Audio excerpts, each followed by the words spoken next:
Hola gente, gracias por estar, bienvenidas, bienvenides, bienvenidos. Este es el canal Activismo Travesti Trans y en el video de hoy tenemos la brillante exposición del abogado Carlos Celada en la audiencia pública de la Corte Interamericana de Derechos Humanos que se hizo el 11 de noviembre de este año por el pedido de justicia hacia el transfemicidio de la compañera Vicky Hernández que se dio hace 11 años. Imagínense, 11 años para lograr justicia por este terrible crimen. Increíble, ¿no? Así que, bueno, yo decirles que suscríbanse si les interesan estos contenidos, denle a la campanita, así de esa manera van a recibir novedades nuestras.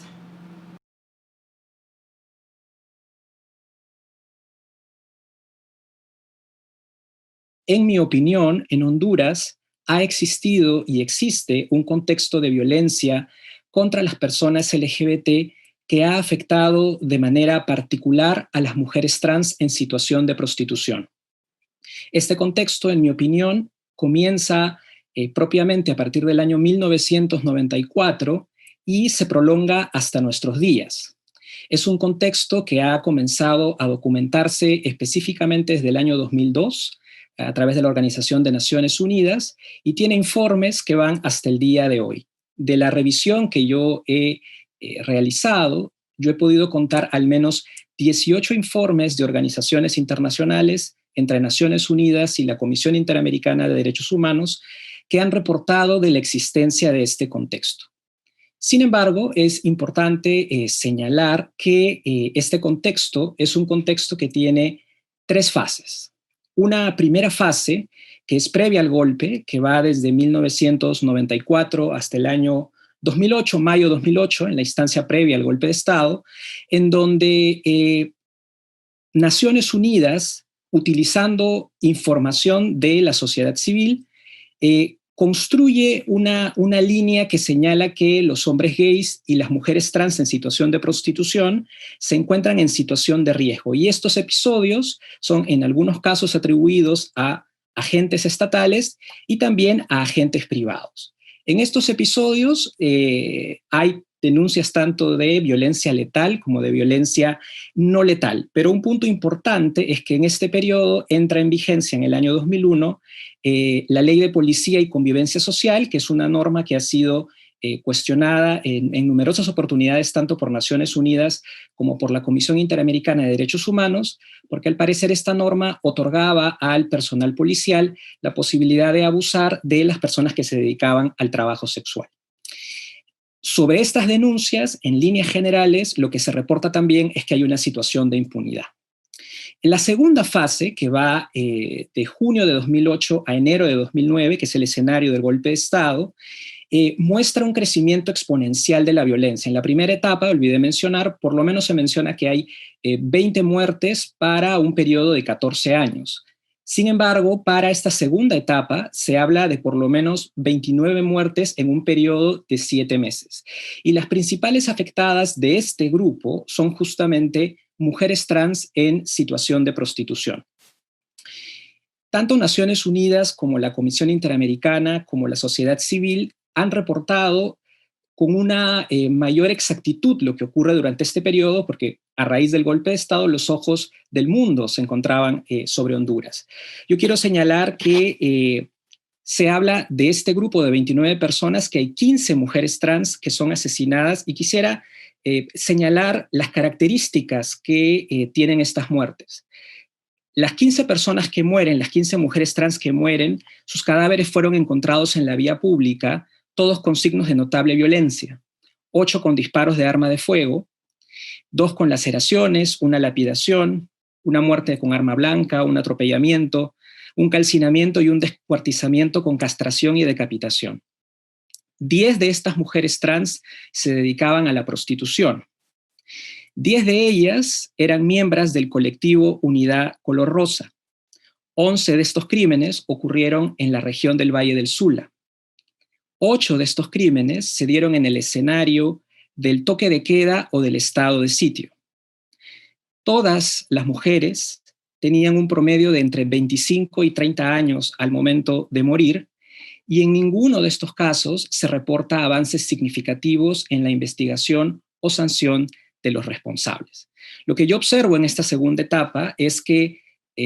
se aprecia de una manera más clara lo que se vislumbraba en la etapa anterior, exacerbándose a propósito del contexto del golpe de Estado. Y hay una tercera etapa, que es la tercera etapa que se abre con el retorno al Estado democrático en Honduras desde el año 2010 hasta ahora. En esta etapa participan en la recopilación de los datos tanto Naciones Unidas como la CIDH, no solamente recopilando información provista por la sociedad civil, sino también ahora con la activa colaboración del Estado. El Estado en ese tiempo, en ese periodo, da pasos importantes justamente a propósito de lo que para mí es el reconocimiento de este contexto de alta peligrosidad. En el año 2011 crea una comisión especial de seguimiento de delitos especiales para trabajar justamente temas de violencia contra personas LGBT. En el 2013 crea una unidad de investigación de muertes de alto impacto y diversidad sexual, y en el 2016 crea una sección de muertes de personas pertenecientes a grupos vulnerables. Esto además de modificaciones al Código Penal que se producen en el año 2013 y el año pasado, para justamente incluir variables de orientación sexual e identidad de género como agravantes y también como parte de la conceptualización del crimen de discriminación. Durante esta última etapa, que va del 2009 hasta hoy, la violencia ha continuado avanzando. De la información que yo he recopilado, por lo menos estamos hablando de algo más de 150 muertes, en donde ya no solamente son afectadas las mujeres trans y los hombres gays como en los periodos anteriores, sino también ahora se integran mujeres lesbianas como mujeres que habrían padecido violencia. De la cuenta total que yo por lo menos puedo seguir del año 94 hasta el año 2019, estamos hablando de un promedio de 350 personas que habrían sido asesinadas en situaciones de violencia en Honduras en todos estos años. Es importante, sin embargo, reconocer que en todo este tiempo los estados han tenido el estado hondureño, especialmente a partir del 2010, ha mostrado avances como los que yo he señalado. En los 2 minutos que me quedan quisiera referirme al tema de violencia por prejuicio, con particular impacto sobre mujeres trans. 2 cuestiones ahí importantes. Ya ha habido un peritaje antes de María Mercedes Gómez en relación a esto, no quiero abundar en esto, pero sí quisiera relacionarme con 2 puntos específicos relacionados a la violencia sobre mujeres trans. El primero, que tiene que ver que las mujeres trans están expuestas particularmente a la violencia por prejuicio justamente por su identidad y su expresión. Ellas llevan de manera particular las marcas de su expresión en el propio cuerpo. No necesitan de una manera específica proyectarla porque su propia presencia transgrede en el espacio público lo que entendemos que es una mujer o lo que entendemos que es un hombre o una mujer. Y por otro lado, la violencia por prejuicio también es particularmente importante para comprender la realidad de las mujeres trans porque la mayor parte de ellas se dedica a la prostitución producto justamente de la situación estructural que yo he descrito y que las lleva a tomar la prostitución como único camino de supervivencia. En ese sentido, creo que instrumentos como la Convención de Belém do Pará serían importantísimos para utilizar en casos de violencia por prejuicio contra mujeres trans, en línea de lo que ya ha desarrollado el Comité CEDAW en sus observaciones generales 28, 33 y 36, hablando de la interseccionalidad y sobre todo de pensar en las mujeres a partir de su orientación sexual y también de su identidad de género.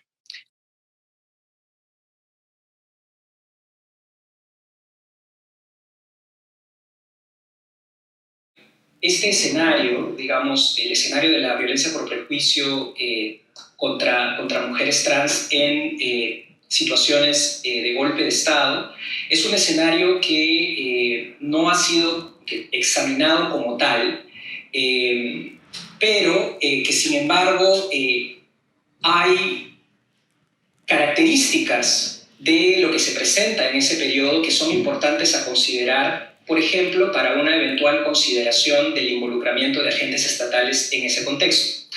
Para ello, es muy útil la jurisprudencia del Tribunal Europeo de Derechos Humanos, que desde el año 2005 viene trabajando una teoría que es la teoría de control exclusivo del Estado para situaciones en donde se puede presumir, a partir de una serie de indicios, que los agentes estatales habrían cometido actos de ejecuciones extrajudiciales, desapariciones forzadas o actos de tortura. Esta línea jurisprudencial, que empieza en el año 2005 y que se ha mantenido constante hasta hoy, son una relación de aproximadamente unos 15 o 16 casos que yo puedo documentar y entregar a la Honorable Corte también, si así lo requirieran, tiene algunas características que creo que vale la pena considerar. Lo primero es, por ejemplo, los escenarios como de toque de queda o de estado de sitio, que además suelen estar respaldados por normas jurídicas que establecen específicamente que se encuentra prohibida la circulación de vehículos no oficiales o de personas que no brinden servicios como, por ejemplo, bomberos, o que no sean policías, o que no sean médicos. De otro lado, también la Corte Europea ha tomado en cuenta que se hayan cercado zonas de la ciudad, que se hayan establecido retenes o espacios para justamente asegurar que no haya presencia de civiles en ese espacio, y también la existencia de testigos o personas que, habiendo escuchado a los testigos, hayan señalado la participación de agentes de seguridad del Estado en la comisión de estos crímenes. Un elemento que también creo que es importante señalar es que el hecho de que la situación se encuentre en impunidad es un factor también, denunciada esa posibilidad de involucramiento de agentes estatales, es una cuestión que el Tribunal Europeo ha valorado para que la carga de la prueba ahora recaiga sobre el Estado para demostrar que justamente sus agentes no habrían cometido este tipo de violaciones.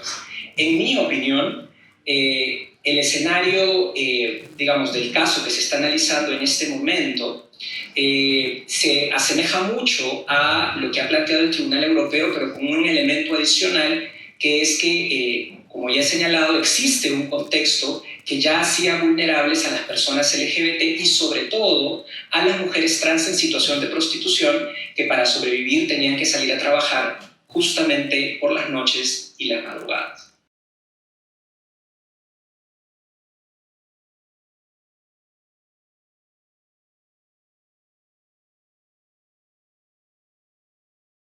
En relación a su primera pregunta,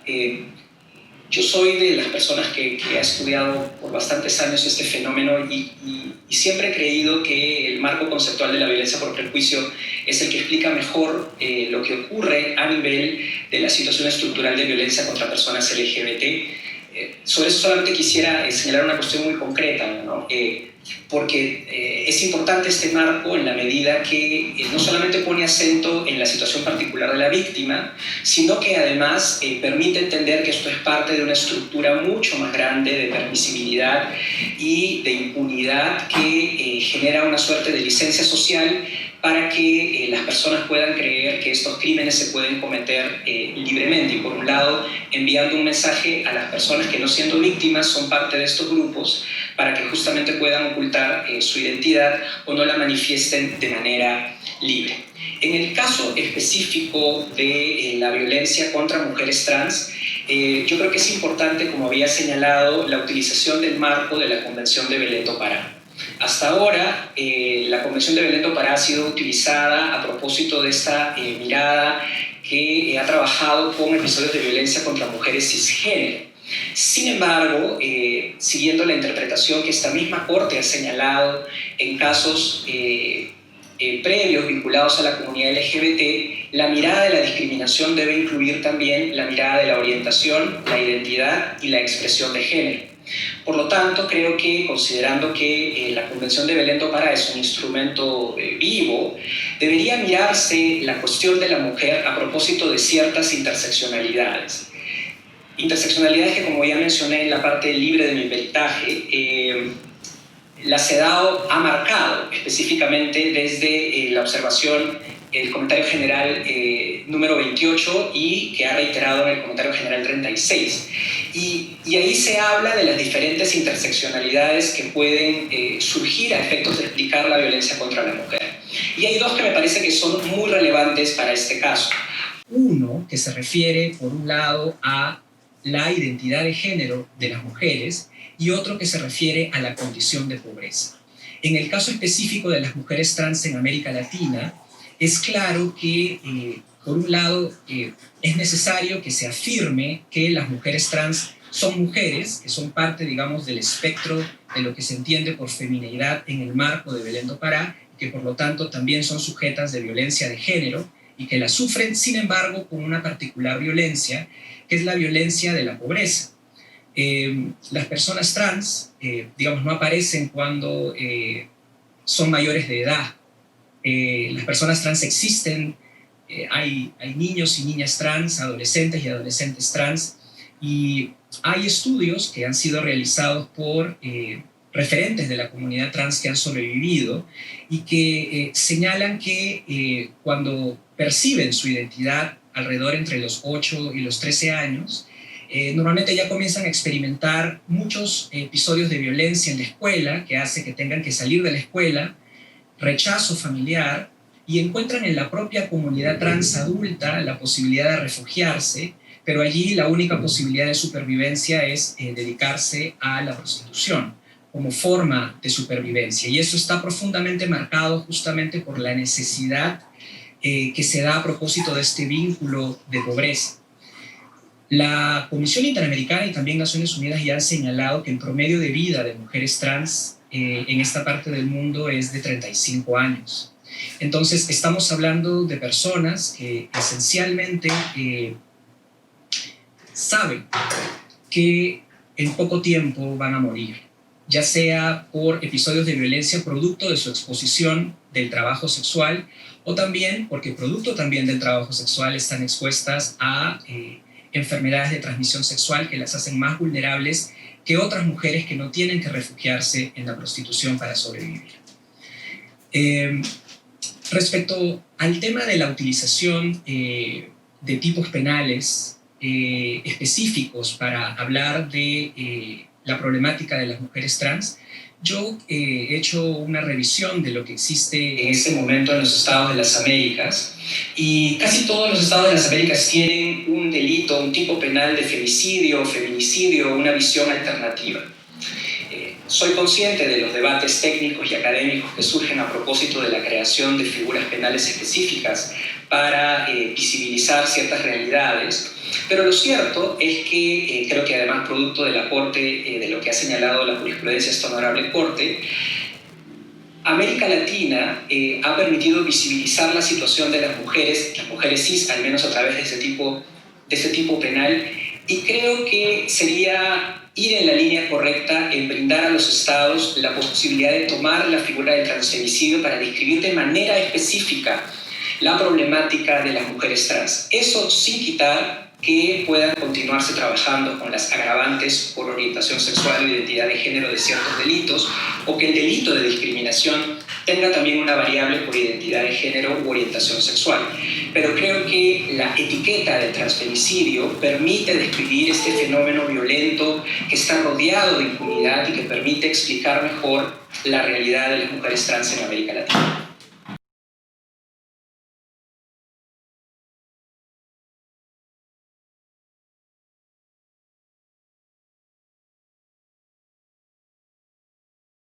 Yo quisiera ahí presentar una respuesta a dos niveles.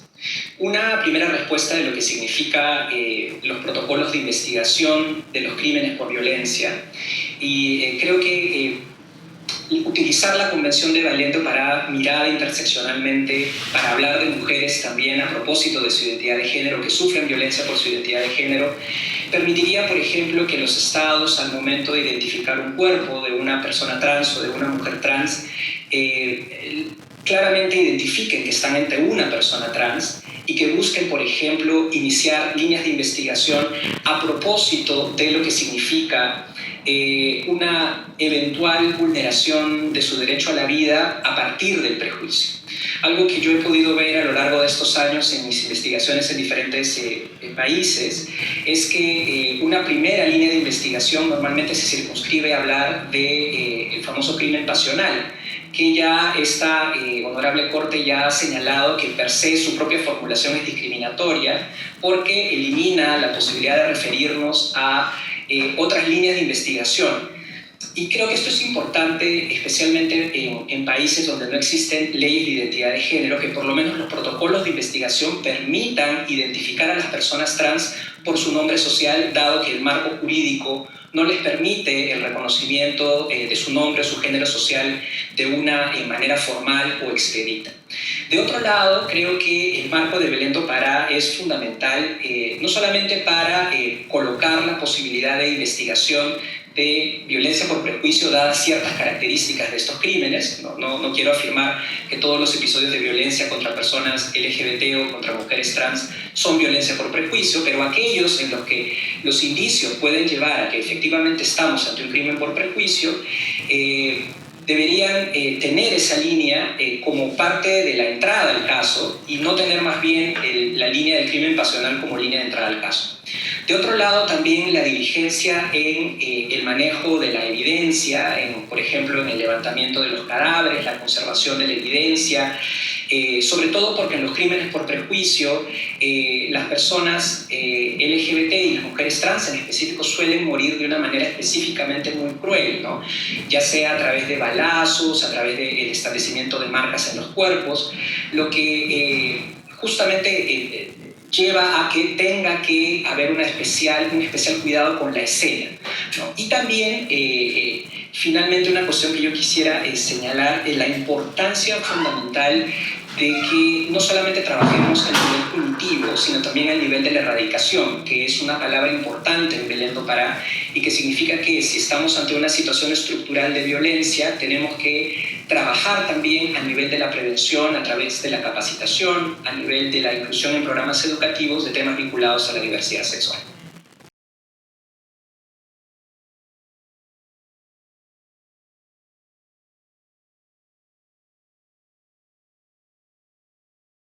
Lo que se puede ver en América Latina es que, sobre todo en espacios en donde no hay leyes de identidad de género, la sola aparición, digamos, del cuerpo de una mujer trans que ha sido violentado y a la que no se le reconoce en su identidad justamente por los problemas que tiene el marco jurídico para reconocer su nombre o género social, plantea que algo que yo he denominado es una doble muerte de esta persona, ¿no? Porque para, los estados que investigan, la persona trans no existe. En los protocolos de investigación, lo que yo he examinado es que normalmente se utiliza justamente el nombre legal de esta persona, un nombre, digamos, que no identifica a esta persona, pero que además desaparece toda posibilidad de pensar, por ejemplo, que este podría ser un crimen que estuviese motivado por la identidad de género de la persona, ¿no? Porque la construye a partir de pensar que solamente existen hombres y mujeres cis en el mundo, ¿no? Esto tiene consecuencias también muy graves, porque no solamente refuerza, digamos, el prejuicio que ya existe para trabajar solamente con líneas de crimen pasional, sino que además lleva la investigación normalmente a lugares infructuosos. Algo que es evidente en América Latina es que la tasa de impunidad de crímenes de esta naturaleza es altísima, ¿no? Y vergonzosa, considerando que este es un tema que se viene documentando ya por muchos años, ¿no? Entonces, yo creo que es importante señalar cómo la sola negación de la identidad y el tratamiento tanto del cadáver como de las líneas de investigación a propósito de la negación de esa identidad generan una barrera que a su vez genera impunidad y que genera dos cosas, diría yo: la invisibilización de este fenómeno para la sociedad y también la imposibilidad de conocer la verdad de lo ocurrido de manera inmediata, oportuna e imparcial. Gracias. En su análisis sobre el contexto de violencia contra las personas LGBTI en Honduras, ¿qué encontró usted sobre la respuesta o el rol del sistema de justicia en ese marco? Yo en mi peritaje, en la presentación oral, hablé de un solo contexto que tiene como que tres momentos, ¿no? El primer momento que va de 1994 hasta mayo del 2008, y el segundo que va de junio de 2008 a enero de 2009, ahí no hay demasiada información respecto a avances significativos en las investigaciones de estos crímenes violentos. La información que se aprecia, por lo menos de avances, de algunos avances e inclusive de algunas condenas, se da respecto a crímenes que se producen después del golpe de Estado, es decir, del año 2010 en adelante. Sin embargo, esas cifras y esas tasas también no son altas, ¿no? No son significativas, ¿no? Sin embargo, yo tuve la oportunidad de revisar, por ejemplo, los informes del EPU que ha presentado Honduras desde el año 2010, justamente, 2010, 2015 y recientemente ahora el 2020, en donde Honduras justamente reconoce que la información que tiene en su poder es información que le permite hablar de avances a partir del año 2010, pero en el periodo previo hay una marcadísima impunidad sobre estos episodios. Gracias. ¿Considera usted que son mutuamente excluyentes las ejecuciones extrajudiciales y los asesinatos por prejuicio? En otras palabras, ¿es posible que una persona sea ejecutada extrajudicialmente y que dicha ejecución constituya también un crimen por prejuicio? Sí, por supuesto. La violencia por prejuicio es un concepto genérico que puede tener, digamos, múltiples posibilidades de concretarse, ¿no? Yo he descrito por lo menos el escenario de estas 15 mujeres que mueren en el periodo del golpe de Estado y, digamos, mueren de maneras diversas, pero, digamos, son como que subespecies. La posibilidad de una ejecución extrajudicial es una subespecie dentro de las formas horrendas en las que se puede terminar con la vida de alguien a partir de un prejuicio transfóbico, homofóbico. Exactamente, o sea, no hay, en mi opinión, digamos, una divergencia en esto. Al contrario, pueden ser conceptos que perfectamente conversan. Gracias. ¿Considera usted que existe una interrelación entre expresión y identidad de género y la violación del artículo 13 de la Convención Americana? Déjeme decirle que esa es una pregunta muy interesante porque creo que cuando esta honorable Corte ha trabajado, digamos, los fundamentos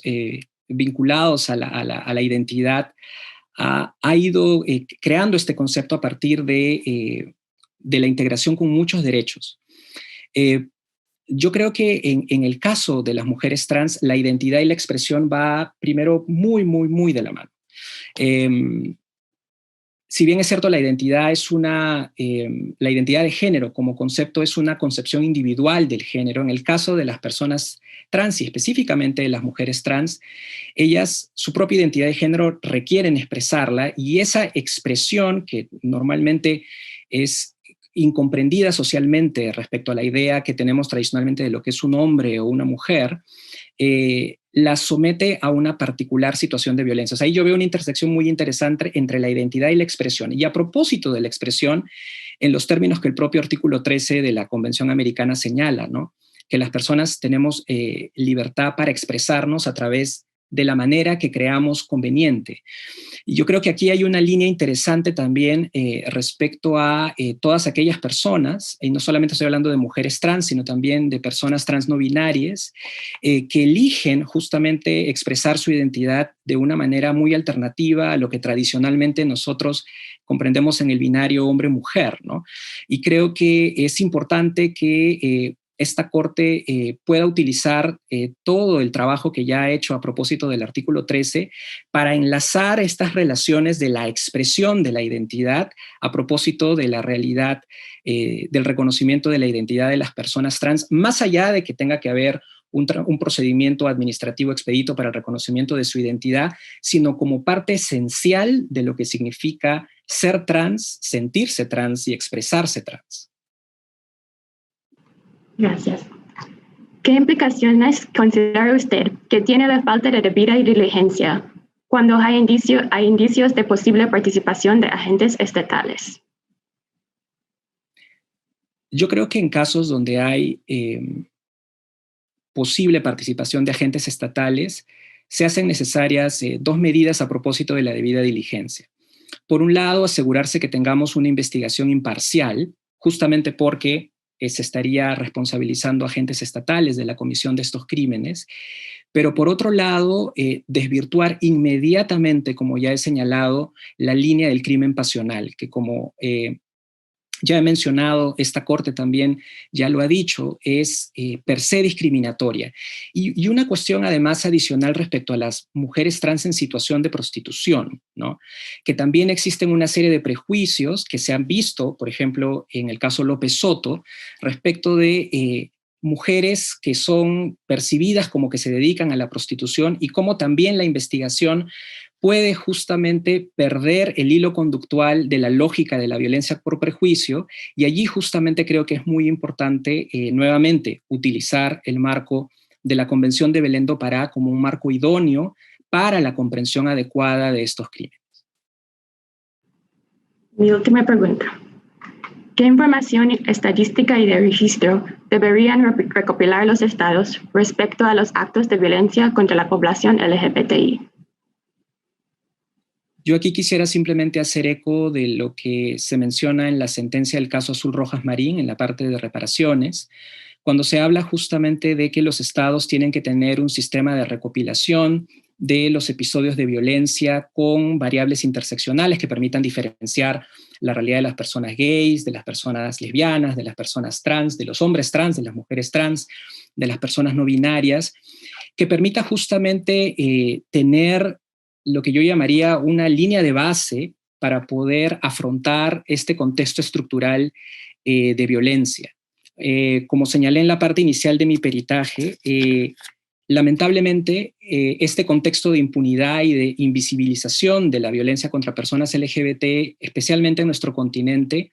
ha hecho que los estados por mucho tiempo no cumplan con la obligación de recopilar esta información, que es valiosa como línea de base para poder justamente adoptar medidas, ¿no? Y que no se deje en manos de la sociedad civil la preservación de esa memoria histórica de estos episodios violentos. Entonces creo que es importante también que se pueda reafirmar esta obligación de recopilación eficiente de información, eficiente y diría también centralizada.